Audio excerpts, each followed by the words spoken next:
It's like Edward Scissorhands but with cameras. What I'm gonna do is I'm gonna bring one foot across. So my feet are almost side to side. Okay? The other foot is gonna come out and lace inside.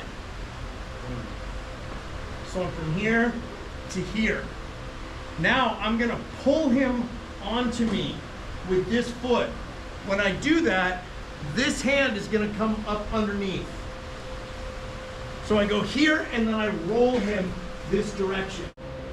Or I can keep hold of it here, I'm sorry, and drive my ankle and knee to the ground here.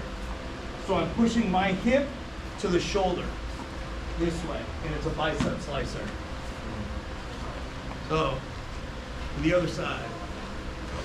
I'm here, this foot feeds across, this foot comes in. Now, I pull him, because if he's sitting back, it's hard for me to move. So I use my foot here, and I pull him. As he goes forward, this hand ducks underneath. And then I roll him towards this shoulder here.